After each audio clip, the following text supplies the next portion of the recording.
3 type தான் உன்னோட ரெஸ்யூமை ready பண்ணணும். அதுக்கு தகுந்த மாதிரி உள்ள இருக்க கண்டென்ட்டும் 3 விதமா மாறணும். அப்படின்னாதான் அந்த ரோலுக்கு நீ கரெக்டா மேட்ச் ஆகும். அதான் ஷார்ட்லிஸ்ட் ஆகும். நீ இப்படி கூப்பிடலாம். ஓகேவா? சரி, ஓகே. ஒரு இன்டர்வியூ அப்ளை பண்ண டைம்ல இப்ப நீ போயிட்டு ஒன் கோர்ஸ் முடிச்சதுக்கப்புறமோ இந்த முடிய போற டைம்ல நீ அப்ளை பண்ற அப்படின்னா வாரத்துக்கு 2 இன்டர்வியூ ஆச்சும் உனக்கு கையில வரும். அப்படி 2 இன்டர்வியூ ஆச்சும் கையில வந்தா மட்டும்தான் நம்ம என்ன பண்ண முடியும்? ஒரு 1 மந்த்துக்குள்ள எங்கேயாச்சும் போய் சாப்பிடணும். புரியுதா? ஒரு 4 வீக்ஸ்னா மொத்தம் எத்தனை இன்டர்வியூ ஆச்சு? 8 இன்டர்வியூ ஆச்சு. ஸோ இப்போ இன்டர்வியூட 2 இன்டர்வியூ ரிஜெக்ட் பண்ணணும். 7 and 8 நம்ம பேசும் பேச ஆகணும். ஓகேவா? பட் ஷார்ட் லிஸ்ட்லேயே ஆகல அப்படின்னா நம்ம பிளேஸ் ஆக முடியாது. நம்ம ஸ்கில்லையும் உங்களுக்கு எக்ஸ்ப்ளோர் பண்ண முடியாது.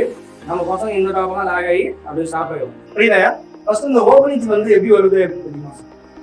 எப்படி ஓப்பனிங்ஸ் உங்களுக்கு கிடைக்கும்? ஒரு கம்பெனியோட ஹெச்ஆர் வந்து ஜாப் போஸ்ட் பண்ணாரு. எப்படி அந்த ஜாப் போஸ்ட் பண்றாரு? ஓகேவா? என்ன ரெக்யர்மெண்டா இருக்கும்? 2 விதமான கேட்டகரிஸ் இருக்கு. ஓகேவா? ஒண்ணு புது ப்ராஜெக்ட் வந்திருக்கும். அந்த புது ப்ராஜெக்ட்டுக்கு ஒரு ரிசோர்ஸா ஹையர் பண்ணுவாங்க.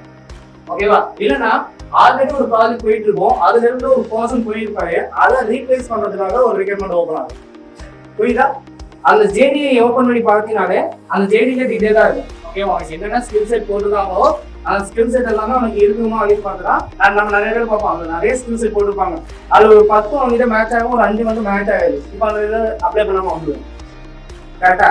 ஆனா அதுக்காக அப்ளை பண்ணணும். ஒரு 70% அந்த ஸ்கில்லோட உன் ஸ்கில் மேட்ச் ஆகுது அப்படின்னாலே நீ ஜாபுக்கு அப்ளை பண்ணணும். புரியுதா?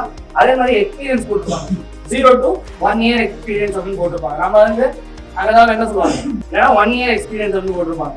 நம்ம 1 year எக்ஸ்பீரியன்ஸ் கேட்கறாங்க. அந்த அப்ளை பண்ணக்கூடாது. நம்ம ஃப்ரெஷ்ஷாக ரசமும் போட்டுனா மட்டும் அப்ளை பண்ணணும். அப்போ ஃப்ரெஷ்ஷாக கிடையாது. கோர்ஸ் முடிஞ்சதுக்கப்புறம் ஃப்ரெஷ்ஷாக கிடையாது. அதோட மைண்ட் செட் வச்சுக்க. புரியுதா? ஓகே தானே?